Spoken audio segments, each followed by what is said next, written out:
Welcome, McLean. It's a full circle for us. My little company, Riz, was incubated when you became the CEO of the Innovation Hub. And it's now Thank you very many, much. many years later. Mm. You wanted to say something? Yeah, no, thank you very much, Audrey. Indeed, it's a full circle. Who would have known that to be sitting here talking? It's almost 10 years later, huh? Yes. So much happened. Yeah. So, McLean, I want to introduce you to the audience that do not know you. And that is, I know McLean as a engineer in his previous lives, an intellectual property lawyer, beautiful combination for science and innovation. And then I got to know him as the CEO of the first science park in Africa, the Innovation Hub. And then he moved on to becoming the president of the advisory group to the science parks in Africa. And now he's the MD of Begin Africa, Limited. So from a total government to private sector to science, the multi-helix in action, McLean. Beautiful and appropriate journey for you as the CEO of Science Park. And we are going to talk about your exciting book, Nuts and Bolts, Strengthening Africa's Innovation and Entrepreneurship Ecosystem. That's what our talk is about today. And it is about that time that you spent as the CEO of the Innovation Hub when I got to know you as an incubatee company. So, can you tell us first a little bit something personal? What motto do you live by before we unpack your book? Yeah, thanks, Audrey, and thank you very much for having me and for this particular discussion. And so it's an honor really to talk about nuts and bolts and to talk about the journey that started off in about February 2011 and ended in June 2018. And the interesting thing before I go to answering your question is that I left the Innovation Hub in essence, for another company which is based at the Innovation Hub, which is the Big Group, and today I look after the growth of the business outside of the rest of Africa. But before I joined the Innovation Hub, I was a tenant at the Innovation Hub, and in the book I talk about that. I was in the other building. And one Friday, I finished off in the one building, and the following Monday, I drove in through the same gate, but entered into a different building to start a new life. So when I look back in terms of my life and what I've been, in essence, I think it's been a privilege, in essence, to do what I've been able to do. The motto that I live by is that one is going to make it count. So everything that we get to do, often we're not given a second chance to do it. So whenever we're given an opportunity to do something, we've got to make it count. We have to, make sure that it has an impact. And so that has been, in essence, and continues to be my approach to life. That's why I use the hashtag Make It Count. That's a fabulous motto to live by. And is it then your effort to make it count that made you write this book? So my question here is, why did you put in the effort to write up the story? So, so when I left, I had been putting together a manuscript based on the work that I'd done on the national innovation ecosystem. I think you might be aware that I was involved with writing the law for intellectual property from publicly financed research and development. And so I've done a lot of work in intellectual property and innovation, entrepreneurship, and I teach at Africa University, at a master's program. And every time that I, either teach these students that are drawn from many of the African countries, or I go into the rest of the continent to talk to SMEs, to give seminars and workshops on intellectual property and its role on innovation. I'm always, people are always fascinated by the stories of entrepreneurs, but also there's a realization that there's a gap of understanding in terms of how ecosystems perhaps are built. And so when I left, I realized that I needed to take these stories and put them into a book for a number of reasons. I think there's perhaps three reasons. One, the first reason was, quite often people come into organizations and they dismantle, or they do things differently without understanding the context. And so the first reason was, in essence, to provide a basis, a context for everything that we did at the Innovation Hub during my tenure. Why did we do it? Why did we do it? And how did it go? What was the impact? And where were the shortcomings? And I think the book talks about that. I think the second reason for writing the book is, in essence, is to provide a toolbox for entrepreneurs and innovators, and also policymakers, in terms of how does one navigate through an entrepreneurial journey, and how does one perhaps support entrepreneurs.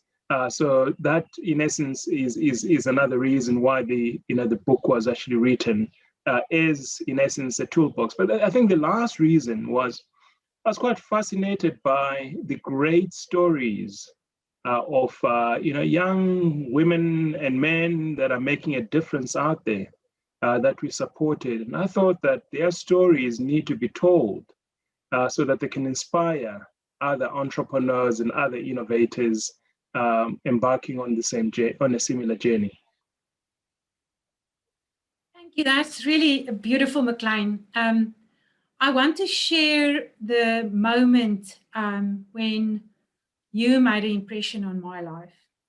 And that was, we were at a meeting about the Open Innovation Exchange, and I was pitching for the third CEO of the Innovation Hub.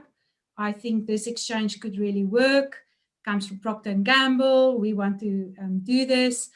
And one of your colleagues said, Audrey, go and write a proposal and send it to us and we can consider it. And you interjected and you said, she is an entrepreneur.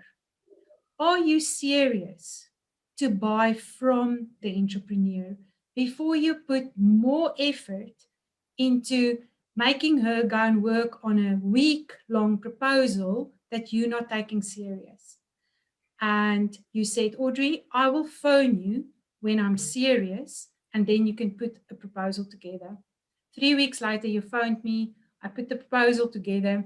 But what's more important than actually ever getting that job from you was the way you made me feel.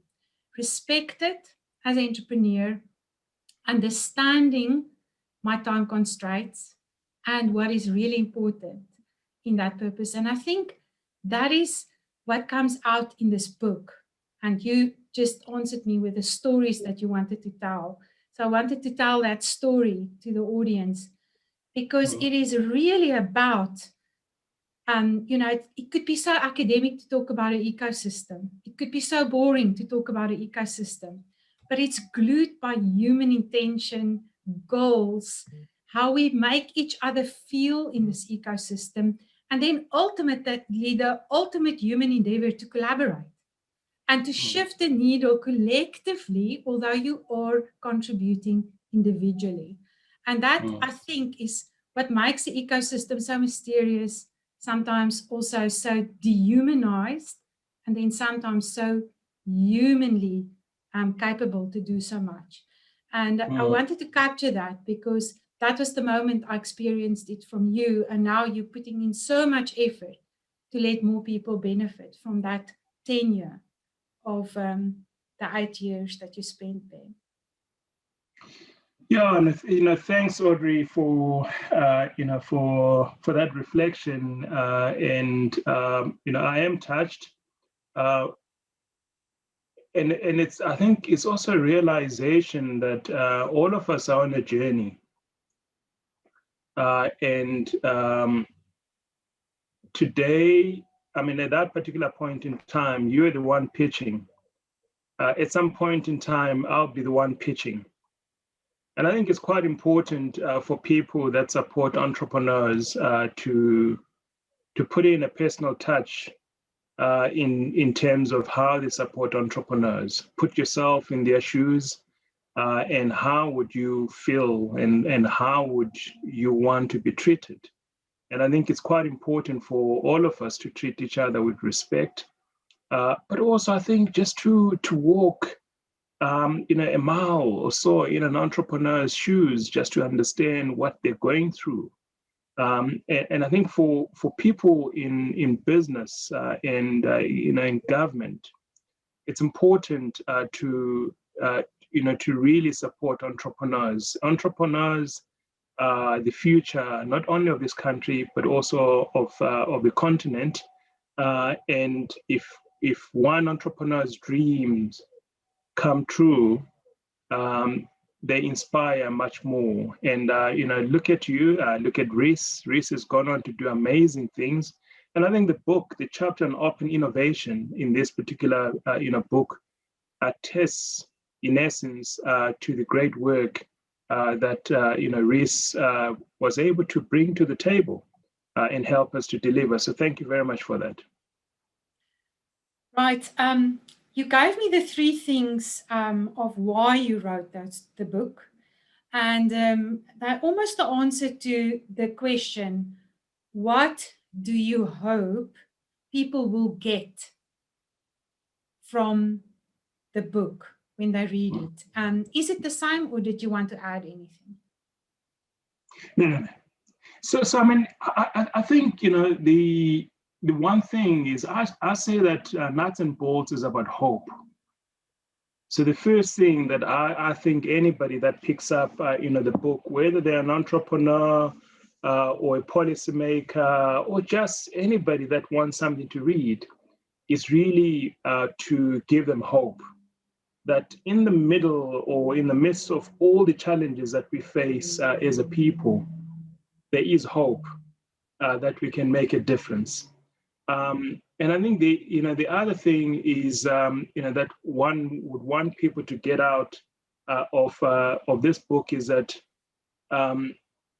each and every one of us can make a difference, either as an entrepreneur, and hence the stories of entrepreneurs, or as a policymaker or an enabler, and hence the stories of people like York Zuki, and Pauline Kobel, and Dr. Nhlanhla Msomi, or as a young person, and hence the story of Riabetwe, who actually came in to the Innovation Hub as a 17-year-old, and was just wandering about, and then got inspired, and later on became part of the geek culture, movement. So there is hope. And we should never lose hope despite the challenges that we face. And I think for the entrepreneurs, the journey is not an easy one. But when it gets really difficult, I think stories embedded in nuts and bolts should be able to inspire you to continue to wake up yet another day and try for yet another time. I am also so privileged to work with entrepreneurs through the SA Innovation Summit and raising our fund, because it is the hopeful story of Africa. To make the tech entrepreneur the center of the conversation is all about hope. And it's going to be interesting to see that leverage point changing the narrative from Africa to the world instead of the other way around. So, yeah, absolutely. We've got great